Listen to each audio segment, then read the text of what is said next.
Y buenas noches, mis queridos. Que la paz del Señor sea con cada uno de ustedes.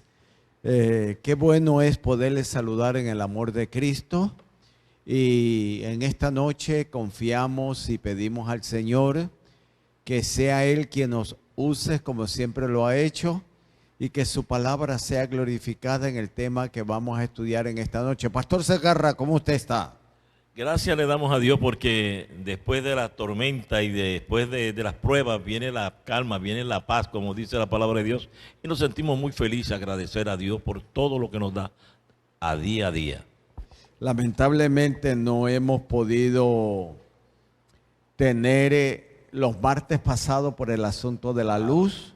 No teníamos internet, no teníamos luz. Lo mismo está sucediendo con los sábados, la tardecita con Jesús. Al no haber luz, pues, y el sábado pasado que quizás hubiéramos podido tenerla, hubo pues 3 de nuestras familias sufrieron pérdida de seres queridos y tuvimos que estar con ellos. Así que confiamos que poco a poco iremos poniéndonos al día. Amén, gloria a Dios por eso. Y en esta noche vamos a estudiar, continuar estudiando de este hermoso libro, Palabras de Vida, Palabra de Vida del Gran Maestro. Un capítulo bien interesante, Pastor Segarra, muy interesante. ¿Qué le parece si oramos antes? Claro que sí, vamos a orar.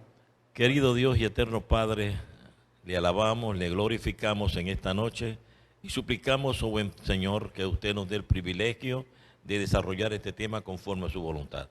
En el nombre de Jesús. Amén. Amén. Sabe que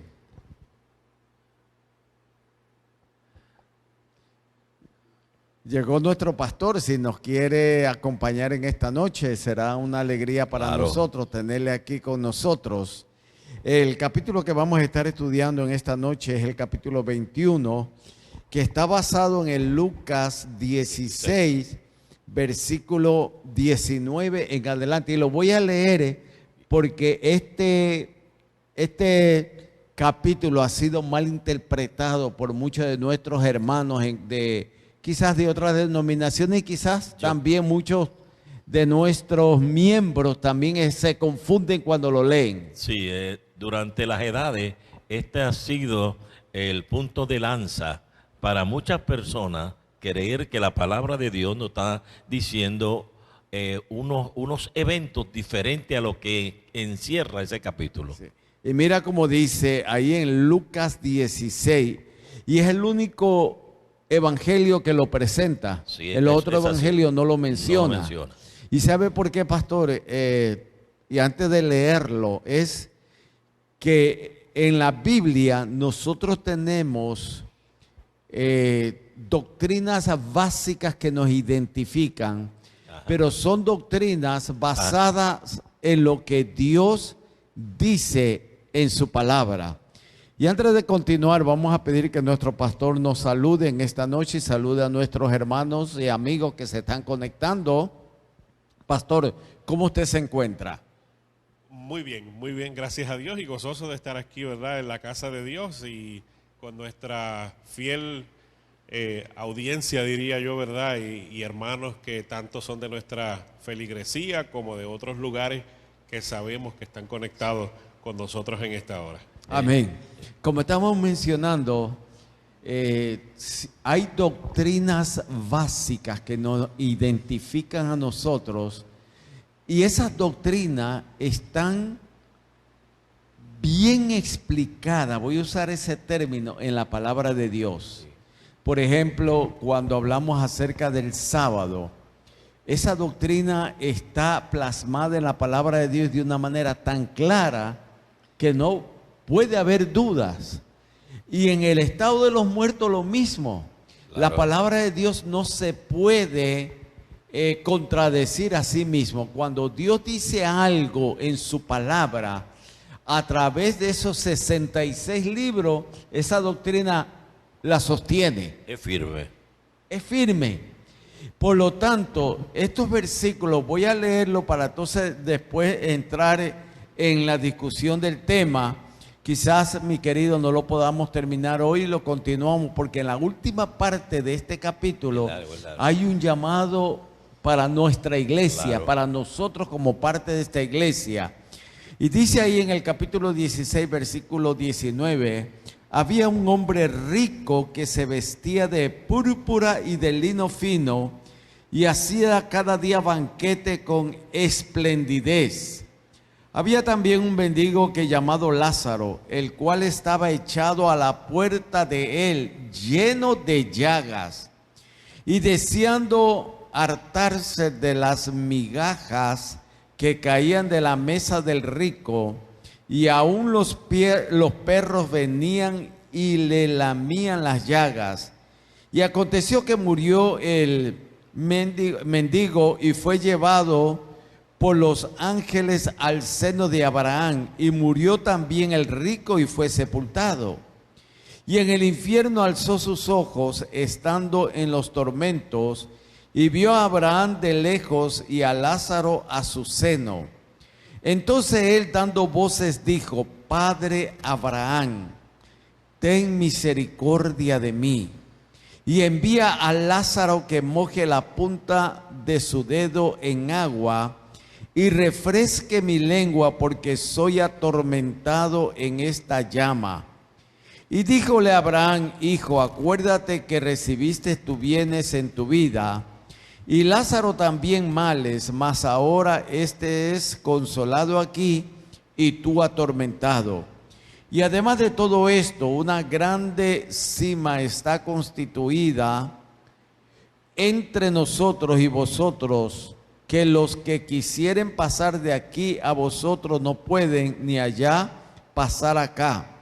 Y dijo: ruégate pues, Padre, que envíes a casa de mi padre, porque tengo 5 hermanos, para que les testifique, porque no vengan ellos también a este lugar de tormento. Y Abraham le dice: a Moisés y a los profetas tienen, óiganlos. Y Abraham le dice a Moisés, y a los profetas tiene, óiganlo. Él entonces dijo: no, padre Abraham, mas si alguno fuere a ellos de los muertos se arrepentirán.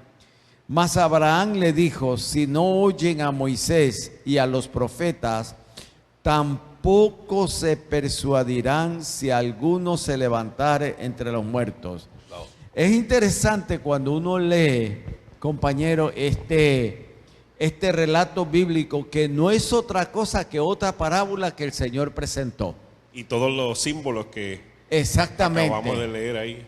Qué bueno que lo haya dicho, pastor, porque este relato está lleno de símbolos. Pero una de las cosas que tenemos que comprender nosotros, que en todo este relato no implica ninguna doctrina. No, al contrario, no es una doctrina. Y la gente ha hecho de este maravilloso parábola del Señor una doctrina para poder sustentar lo que ellos dicen de la doctrina que ellos creen, la cual en realidad no es cierto. O sea, la palabra de Dios no está basada en ese concepto de Lucas capítulo 16 como una doctrina. Y yo quiero que nuestros amigos que nos están escuchando y que escucharán después esta programación, si usted tiene alguna duda, alguna pregunta, la puede escribir. Claro. Y nosotros con mucho gusto, con la ayuda del Señor, se la vamos a responder basado en un así dice Jehová. Amén. Y pastor, como usted dijo, este relato está lleno de simbolismo que nos quieren llevar a una realidad.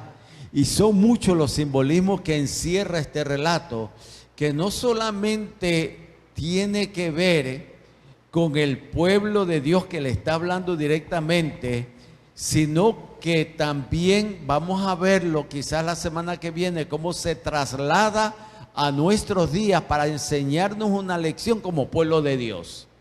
Cierto es. Y importante es, como mencionó el pastor Segarra, que automáticamente pensamos que podemos hacer una doctrina de una parábola.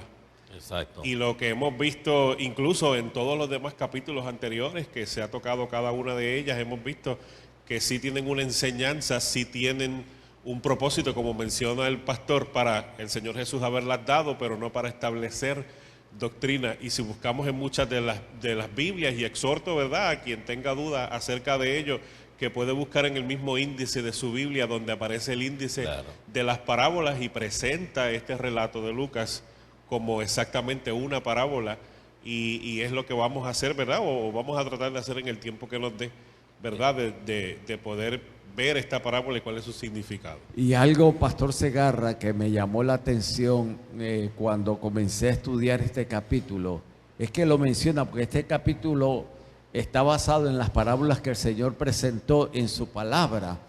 Y una de las cosas es que lo primero que me llamó la atención es que Dios nos está dando constantemente oportunidades, y somos nosotros las que rechazamos o aceptamos esas oportunidades. Este relato tiene que ver con lo que nosotros, lo que la Biblia menciona, lo que es la gracia de Cristo hacia cada uno de nosotros. Sí, el mismo título nos hace expresar, donde dice cómo se decide nuestro destino.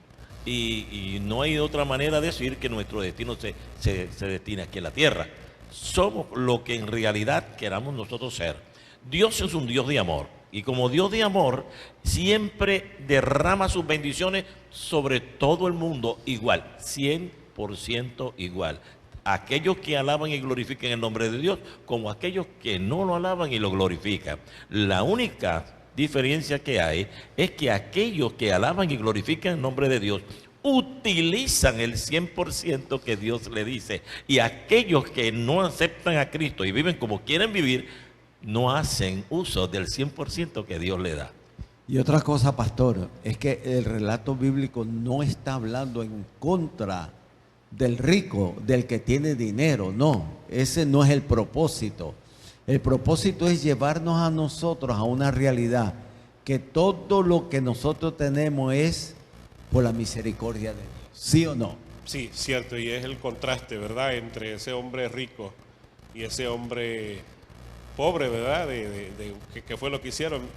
Menciona el mismo libro que presenta un contraste entre rico, que no ha hecho de Dios su sostén, claro, ¿verdad?, la diferencia, y del hombre pobre que sí lo ha hecho de Dios. Ahí era que estaban las dos diferencias entre el uno y el otro, porque Dios le da las mismas bendiciones, Dios le da las mismas bendiciones a todos, ¿verdad? Y eso es muy importante. Aquel que Dios le había dado todas las bendiciones, puede ser que en realidad pudiera aceptar a Cristo y hacer sus bendiciones con Cristo también, porque las bendiciones de Dios es para que nosotros podamos también desempeñarlos con otros. Eso es lo que dice el mandamiento, el cual decía bien claro, y el que los judíos especialmente sabían que ese mandamiento existía. Y cuando Dios, Cristo le está hablando, haciendo esta parábola, está viendo la mente de cada una de aquellas personas que estaban allí alrededor y que creían en todas estas cosas que en realidad estamos nosotros hablando hoy. Creían en la inmortalidad del alma, creían de que si uno se moría, pues podía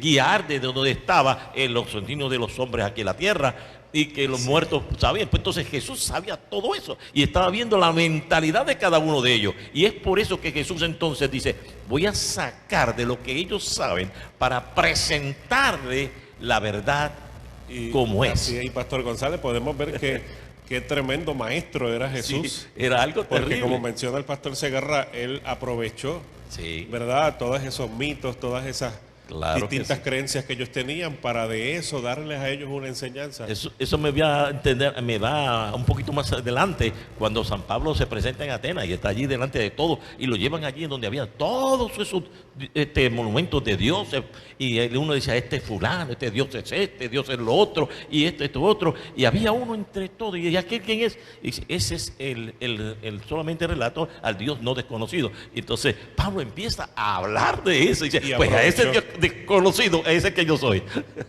Jesús hizo lo mismo en Aquí esta ocasión. hizo Jesús también lo mismo, ¿ves?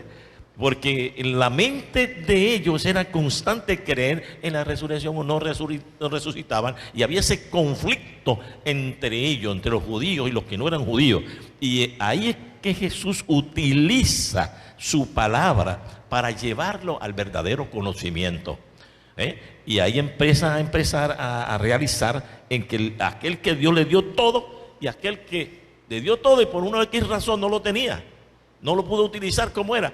Pero el concepto era que el que lo tenía todo se había olvidado de Jesús, y el que no lo tenía había hecho de Jesús su mejor forma.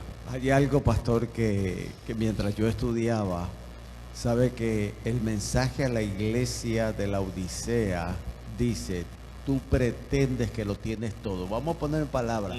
Eres rico, tú piensas que no tienes necesidad. Cuando yo leí el caso de cómo este hijo de Abraham, porque él decía que era hijo de Abraham, descendiente de Abraham, y mencionaba, dice el relato y la palabra de Dios, cómo era su vestidura versus la vestidura de aquel mendigo Lázaro que no tenía nada y que su cuerpo estaba lleno de llagas, que inclusive los perros lamían las llagas de él. Y cuando nosotros vemos el contraste, como dice el libro de Apocalipsis, tú piensas que lo tienes todo, pero ¿qué nos dice? ¿Pero eres qué? Que eres pobre, desvergonzado, desnudo. Y entonces ahí es que nos comenzamos a tener, este relato comienza a tener sentido de por qué estos contrastes que este relato nos presenta. Y entre los contrastes que está presentando es, comenzando con su vestimenta, comenzando de que uno tenía todo y el otro no tenía absolutamente nada, hablando en el aspecto terrenal. Exacto. Pero vamos a ver cómo el relato comienza a llevarnos a nosotros, pastores, a que había un problema, no era en la vestimenta, sino ¿dónde? En el corazón. En el corazón del ser humano. Y es que Dios mira el corazón, pastor. ¿Sí o no? Así es, así es. Una de las cosas que tenemos que aprender nosotros como hijos de Dios y con todas las bendiciones que Dios nos ha dado, es que en realidad Dios nos ha hecho mayordomos suyos. Y como mayordomos suyos, nosotros tenemos una responsabilidad de Dios. Hay mayordomos que han tenido mucho y hay mayordomos que han tenido menos que otros. Pero cada uno de los mayordomos tenemos que dar cuenta a Dios con lo que Dios nos ha dado, con los dones, con la riqueza, y no solamente con la riqueza, con lo espiritual, con lo material, ¿verdad? Por aquel amigo que tengo, el compañero que tengo, porque no se mide el amor de Dios por lo que tengamos, sino por lo que en realidad encierra el corazón de cada individuo, como estábamos hablando nosotros. Lo que habita en ti, lo que tú sientes, lo que tú en realidad te agradeces de que Dios te ha dado todo y que en estos momentos tú, agradecido a Dios, le das. Es interesante porque nos presenta la realidad como que realmente este hombre rico no es que despreciaba directamente a Lázaro, el hombre pobre. No. Sin embargo, frente a la necesidad que tenía Lázaro, él no hizo nada para suplir esa necesidad. Así es, y la lectura nos dice que no había hospitales, claro, como se conocen hoy día, sí, no en la actualidad. Y el Señor daba riquezas. Y yo creo que en la actualidad lo hace también. Es que todo el tiempo, como mencionó el pastor, ¿verdad? Que no solamente la lección era para aquel entonces, también la lección es para la iglesia de hoy. Exacto. Ellos que tenían, Dios esperaba que utilizasen sus recursos, claro, para poder socorrer al necesitado. Sí. Y era lo que él no estaba haciendo. Exacto. Y el pastor González mencionó también, ¿verdad?, que no hay nada de malo en ser rico. Claro. Incluso hay muchos siervos de Dios, muchos cristianos que Dios le ha dado la oportunidad de acumular riqueza. Claro. Es cómo las utilizan, ¿verdad? Es el servicio a los demás, que era lo que el Señor estaba tratando de enseñar. Una de las cosas muy únicas que presenta allí es en qué lo utilizaba el rico. El rico utilizaba haciendo banquetes, en fiestas. Y miren algo muy curioso que nos presenta aquí la Escritura. Es algo que en realidad me llamó la atención.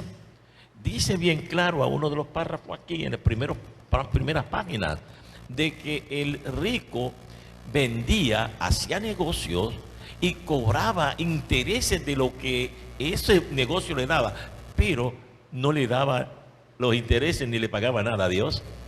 ¿Y cómo él podía pagar los intereses a Dios o dar a Dios lo que le pertenecía? Ayudando, como decía el mandamiento, ¿verdad? Amarás a tu prójimo como a ti mismo. Y algo que me llama la atención es que enfatiza que este hombre era judío. En otras palabras, y yo quiero que nuestros hermanos, estamos dando esta explicación, mi querido hermano y amigo que nos estás escuchando, para llevarte por qué el Señor presentó esta parábola.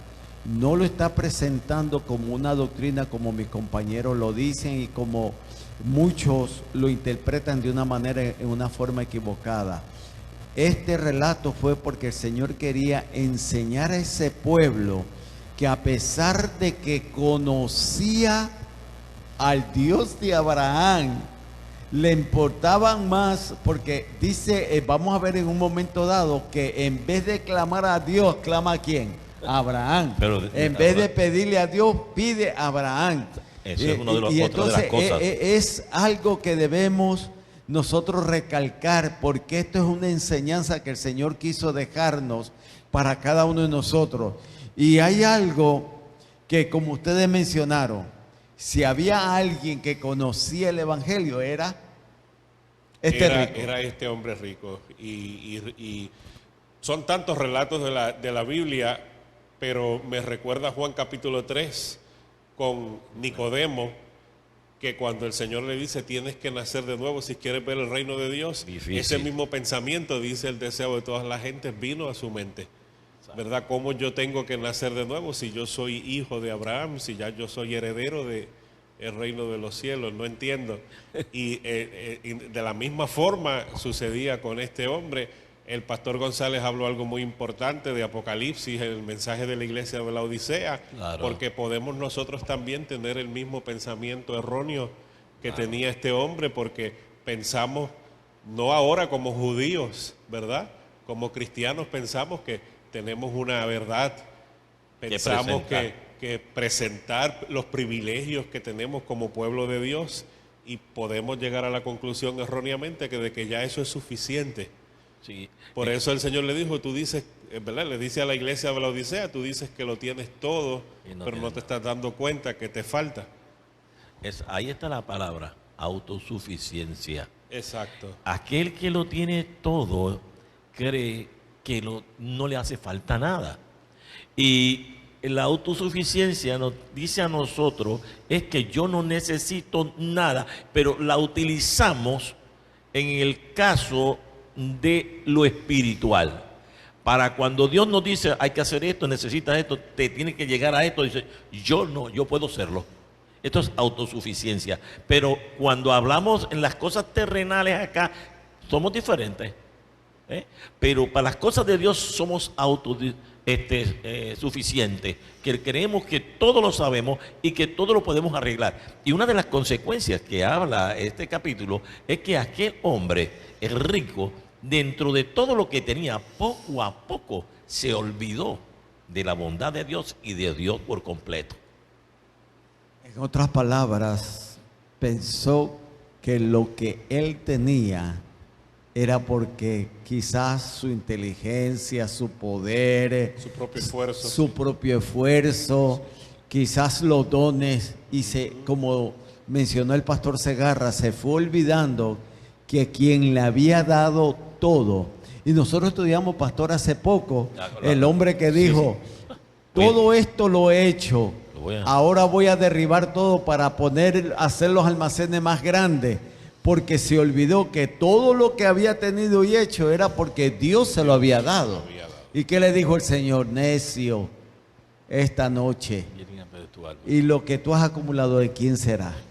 Es que lo que tenemos nosotros, pastores, lo que tenemos nosotros es prestado.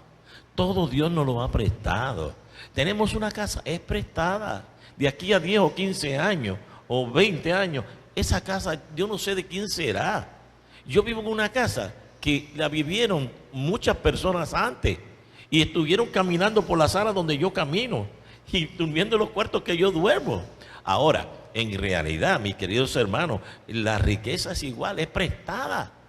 Tú no te vas a llevar $1.000.000 para el cielo, ni para la tumba, para allá abajo, para donde vaya. No te lo vas a llevar, no te llevas nada, no, es todo lo que tenemos es prestado, hasta el aire que respiramos es prestado. Y cuando nosotros exhalamos y sale el dióxido de carbono de nuestro cuerpo, la naturaleza se encarga a través de las hojas tomar ese dióxido de carbono y hacerlo nuevo oxígeno puro para que otro tenga oxígeno. Así que hasta eso tenemos nosotros que es prestado de Dios. Nuestra vida es prestada en esta tierra terrenal. No somos autosuficientes.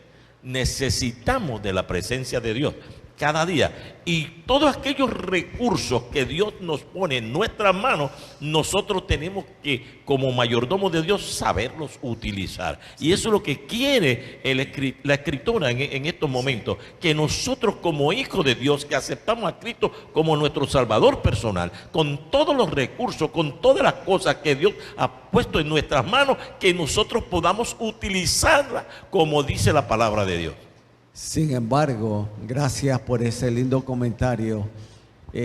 Algo que me llamó la atención es que Lázaro sufrió, pero no se quejaba. Dice que con paciencia su vida dependía de Dios. Había aprendido a confiar en Dios.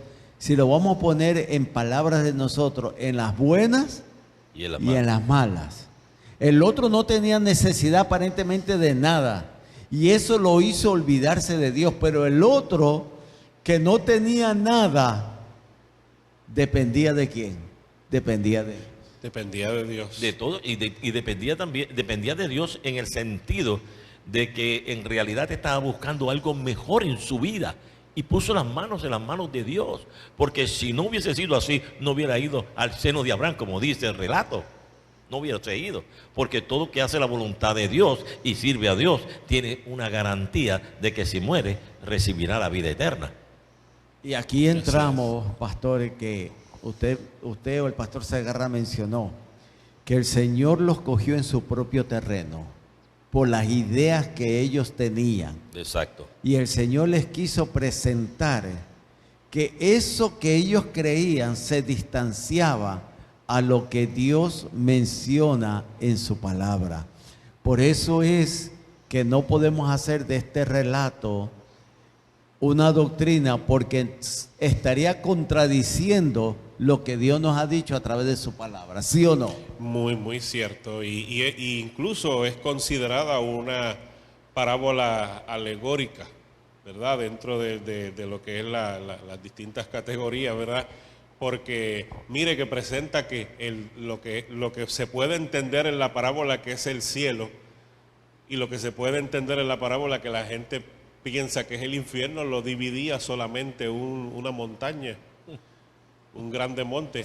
Es terrible, ¿verdad? El mismo relato bíblico contradice, ¿verdad? O más bien no es a la par con lo que el resto de la Biblia dice. El hecho, otro de los hechos también. Porque incluso la comunidad cristiana piensa que el cielo está allá en el tercer cielo. Búsquelo por arriba. Y en la profundidad de la tierra. El infierno. ¿Y dónde está esa montaña que lo divide? Porque es un simbolismo. Exacto. Lo que estaba tratando de presentar. Pero lo sencillo es que encierra este caso es que dice el infierno, pero dice...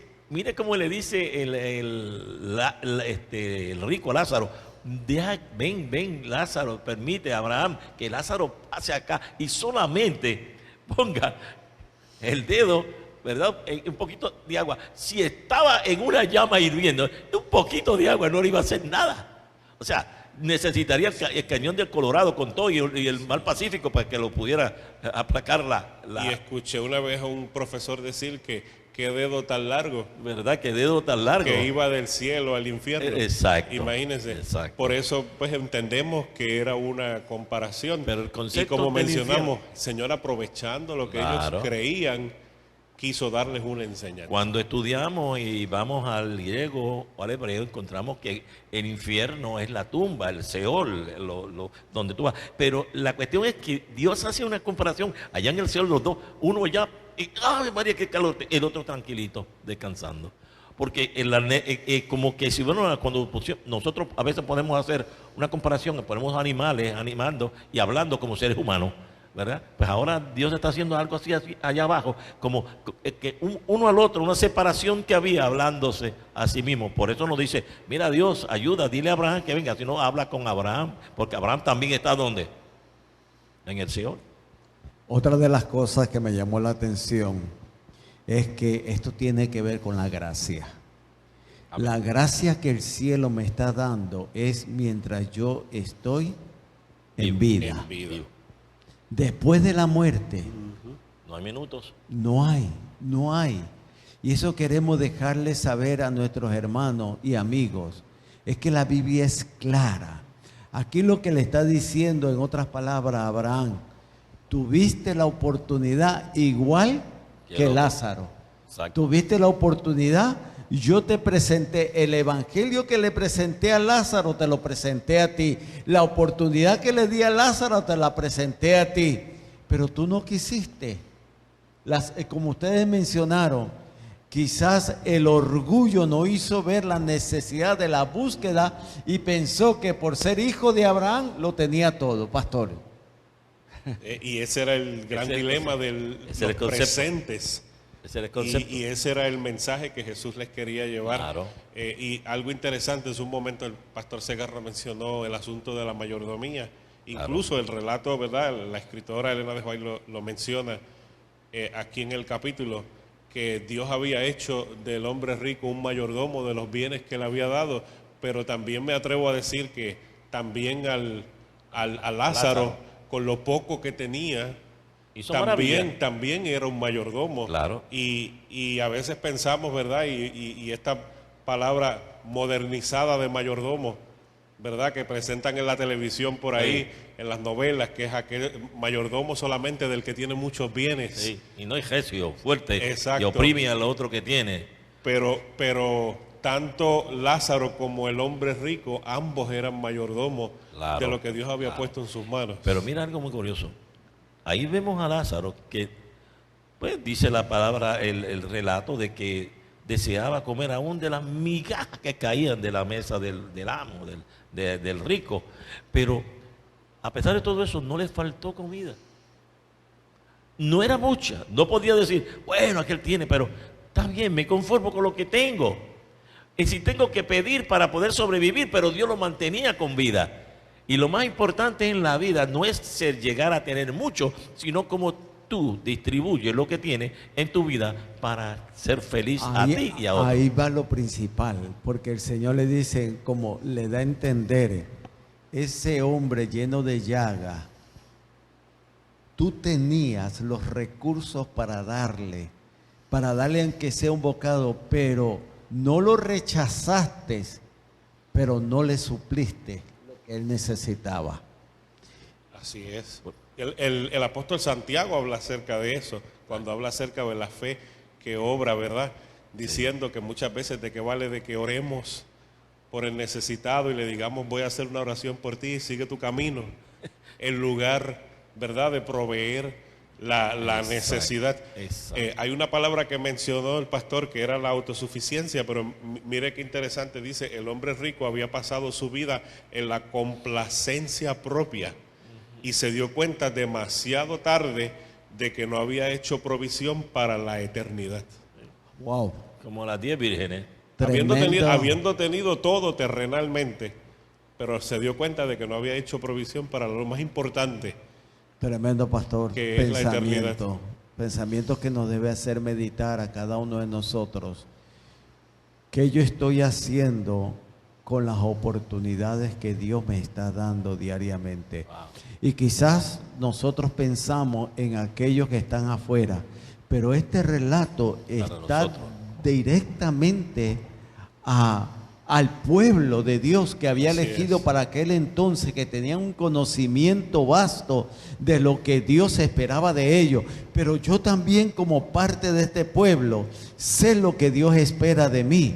Y lo vamos a ver la semana que viene, mi querido, ya el tiempo ha avanzado, cómo muchas veces, sabiendo hacer lo bueno, no lo hacemos. Así es. Y eso es lo que el Señor dice que es pecado, ¿no?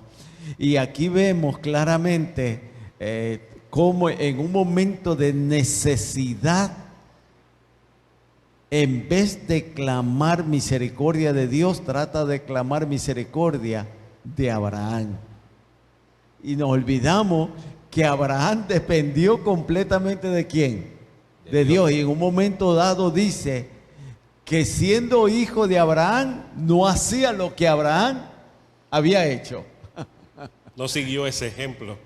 Exacto. Me Eso recuerda al salmista, dice, alzaré mis ojos a los montes, ¿de dónde vendrá mi socorro? No debemos olvidar como hijos de Dios que nuestras bendiciones, nuestro socorro, nuestra ayuda, todo viene de Jehová, Que esta todo vida- viene de Dios. Esa vida espiritual que nosotros, que Dios nos ha dado, esas bendiciones espirituales, son bendiciones. Esa es la ganancia espiritual que Dios nos ha dado, que no nos quedamos con ella. Eso es lo que nos está diciendo los hermanos. No te quedes con ella, con lo que tú has recibido, porque tú eres rico en gran manera en bendiciones. Tenemos la Biblia, tenemos el Espíritu de Profecía, tenemos lecciones, tenemos comentarios. Los que vivieron en aquel tiempo no tenían nada de eso. Lo que tenían era el Viejo Testamento, nada más, para la vida de Jesús. Y con eso ellos cada día le enseñaban a sus hijos, a sus hijos y así sucesivamente. Recibimos gracia y De gracia damos. y gracias damos. Cuando mi hija pequeña nació, una hermana que era tesorera de una de las iglesias me regaló la cunita de su nieta. Me Amén. dijo, cuando termine de utilizarla, pastor, cuídela bien, Y pase la otra. porque va a haber otro padre igual que usted que también la va a necesitar. Claro, eso es lo que tú dices. Hoy mi No hija, me quedé con ella y la mi hija mal me dice lo utilicé. mismo. Hoy mi hija me dice, mira, papi, mira, esa estufita, eso que está ahí, papi, mi nieta ha jugado con ellos y le ha sacado el jugo, pero está nueva. Pero ahora dice, papi, llévalo para que otro lo tenga. Mira a ver si hay algún niño en la iglesia que lo pueda utilizar. Y así vamos a hacer ya yo con tengo todo lo tres. que Dios nos da. Ya yo digo, yo tengo quien a dárselo, le dije yo. Así que yo tengo allí ya la cunita, tengo allí la mesita donde lavaplatos, tengo la nevera, tengo todas esas cositas para que otra niña pueda también jugar. Eso es compartir. A pesar de todo, tan sencillo, una cosa así, hasta con un juguete. Un juguete. Una niña aquí yo le regalé un juguete y dice la mamá que sí, eso dio Pastor Segarra y no lo soltaba, lo tenía y dice que dormía con ellos. La carterita por igual, el perro por igual. Y digo, ves que lo puede utilizar, algo sencillo, lo que uno tiene. A veces uno dice, uno a veces se ha quedado, a veces tenido, bien, alguien te ha pedido y tú lo que tienes solamente 10 o 12 pesos y tú dices, ¿qué hago? Ahí hay una prueba grande. ¿Qué tú haces? Comparte lo que tienes. Das lo que tienes. Ese regalo que Dios te ha hecho, porque no somos ricos en ganancias ni somos ricos materialmente, pero en Cristo Jesús podemos ser ricos, llenos de fe y de ayudar a otros, compartir con otros. Bueno, mis queridos, el tiempo ha llegado a su final. En este momento vamos a continuar el martes que viene y queremos que usted sea partícipe de estos estudios que estamos teniendo, pero queremos recordarles a ustedes, si tienen alguna duda, alguna pregunta, hágala. Durante esta semana, si usted escucha el tema, puede hacer las preguntas que con la ayuda de Dios nosotros vamos a responder con un así dice Jehová. Así que para nosotros ha sido una alegría compartir con ustedes. El día viernes, pastor, tenemos nuestra sociedad de jóvenes. Así es. Y este viernes hay una programación especial, Pastor Segarra, y es que nuestra directora de jóvenes nos quiere llevar de que nosotros cojamos unas horas para ayunar y orar. Y hay 3 propósitos principales: la espiritualidad de la iglesia, los nombramientos que se avecinan para que Dios sea quien ponga a los hombres y las mujeres que van a guiar nuestra iglesia para el próximo año. Y ha dejado el tercer punto para que individualmente, si tengamos algún pedido, nosotros se lo hagamos al Señor. Así que este viernes usted comienza con la puesta del sol, puede hacerlo como hemos explicado. Quizás usted solamente puede comer fruta, agua, puede comer inclusive, pero dedique tiempo a la oración por estos pedidos especiales de nuestra iglesia. Y el sábado, ¿qué tenemos aquí? Bueno, en la escuela sabática a las 9:30 de la mañana hay un devocional especial para la iglesia, y también escuela sabática que se va a discutir, y el culto divino en la mañana y en la tarde, si el Señor no nos permite. Si todo marcha bien, la tardecita con Jesús comenzamos después de 3 sábados no hemos podido por el asunto, es más 4, por las lluvias fuertes que han caído. Después nos atacó el huracán y después no teníamos luz. Pero con la ayuda del Señor Pastor vamos a comenzar toda esta programación. Con la ayuda de Dios volvemos otra vez. Amén. Pastor, diríjanos en oración. Oramos. Nuestro Dios y amante Padre, gracias por permitirnos estar, Señor, en esta hora compartiendo tu palabra con nuestros hermanos, y te rogamos que la enseñanza que nos has dado hoy, ¿verdad?, la podamos poner en práctica, porque es el propósito, ¿verdad?, de que cada día hagamos tu voluntad. Gracias por escucharnos y gracias por hablarnos también en esta hora. Lo pedimos, agradecemos en el nombre de Jesús. Amén. Así sea. Y antes de despedirnos, queremos enviar saludos a uno de nuestros compañeros que es parte del equipo, O'Neill. No pudo venir porque salió tarde de su trabajo, me llamó, no voy a poder llegar a tiempo, pero donde él esté, le enviamos nuestros saludos. Aquí hay el departamento de sonido, allá le damos a Germán los saludos, que siempre está por allá. Sí, siempre. Y aquí a Fredison, que también lo comparte siempre director con nosotros. Pastor, que tengan una feliz noche, que la dulce presencia de Jesús esté con cada uno de ustedes. Amén, así sea.